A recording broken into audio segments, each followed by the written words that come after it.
And like every guy who showed up was from my Woods and Metals class in high school. It was like all the firefighters and the policemen who like I went to high school with, and I was like, if you call anyone, I'm gonna beat the shit out of you. I'm standing there in like flannel PJs, no bra, and that's my biggest thought is like, where are the cats? So weird. It's so weird, isn't it? When you like come out and you're like, oh my god, I was missing this entire part of life. Yeah. The last book I bought before I realized I was gay was called The World of Pies. The last concert I saw was the Indigo Girls with my best friend Allison. And I was like, wow, there are a lot of lesbians here. Thank you.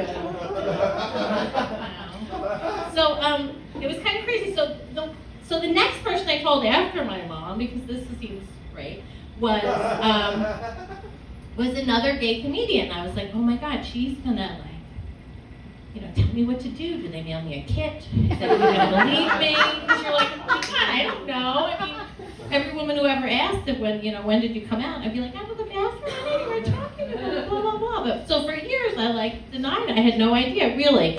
I had a Weight Watchers person, my captain, I forget what they're called, leader. She's my leader, who was a gym teacher, and she was married to a man. And I remember thinking, like, I'm gonna send her an email and ask her what it's like. Be like, how do you know that you're gay and you're still married to a man? And then I was like, once I realized I was like gay, I was like, you can't send that email. Anyway, she is the North Jersey head of P flag. Good for her. Her son obviously came out of prison. So anyway, so the second person I came out to was this other gay comedian, not the one that I knew that I had a crush on, but this lesbian, and I came out to her, and she's like, we have to tell my wife. And I was like, okay, maybe this is the process. I don't know. Is she the mayor of Gayville? Let's go meet her. And so we went uptown. I was like, do I get like a little key thing for my wallet? What happens? Chain? I don't know.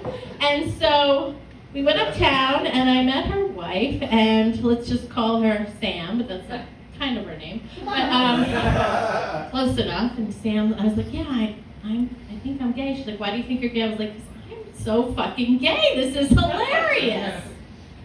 This gets weird now, this story, now that I realize I'm saying it in front of people who know Sam. So what happened was, evidently Sam decided that I should be in some sort of weird love triangle. No.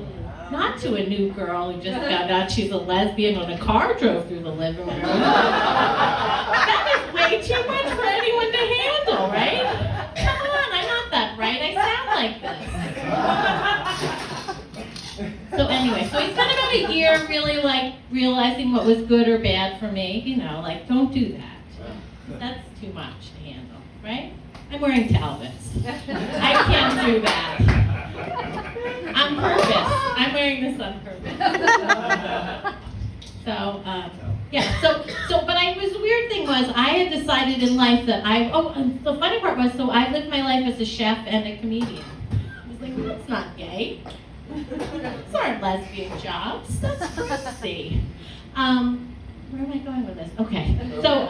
So I had decided, though, I made a conscious decision that maybe I get a career right, but I don't get a personal life. Like maybe I don't really get that whole love and fulfillment thing. Like maybe you get one or the other. Like I had already negotiated that by like 30.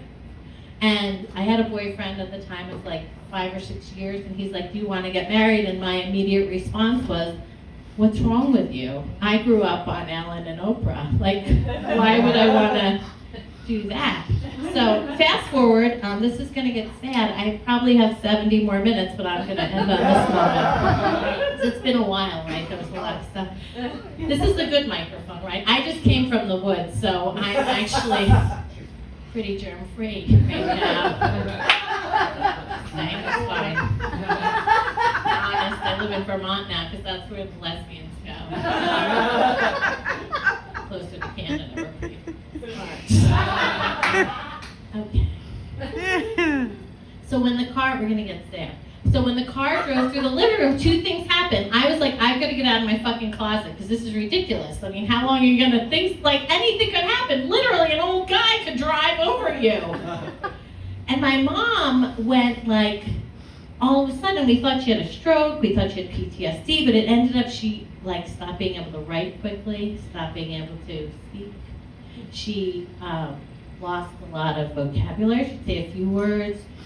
We thought she had PTSD, and within like a few months, we found out she had aggressive Alzheimer's, right? Early onset. And I was like, oh my God, this is the weirdest thing. I now have to come out to my mom like 10 times a week.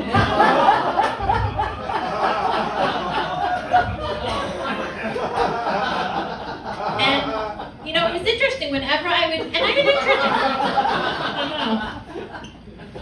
lied about it. She was ordering pancakes for the first time in her life. It was crazy. I was like, what's going on? I love this part of you. She was always really put together and tiny. But anyway,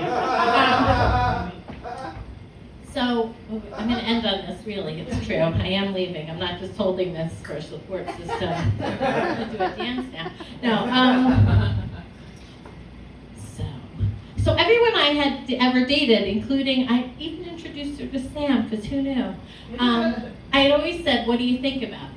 And I remember her saying, she looked at me earnestly and she said, you know, and she put it together and she said, if you really care about somebody, you'll never ask me what I think of them. And so a few months before she passed away, my mom, I told her I was going to pick up a lady that I was dating from the train. She was going to come and meet my mom for the first time. So my mom was very excited. She knew this was going to happen. She like put it together. She like pulled herself together to have like her A game ready. She woke me up at 2 a.m. just wearing a sweater and underpants. She's like, are we going to meet her? I'm like, first of all, you're going to have to wear pants. Like, well, it's 2 a.m. So she did get to meet my now wife, Shannon, before she passed away. And we've been married, I guess, 8 years almost. So.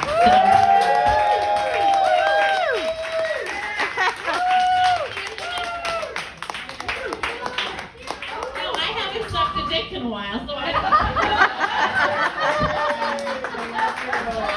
Vicki Ferentinos, ladies and gentlemen.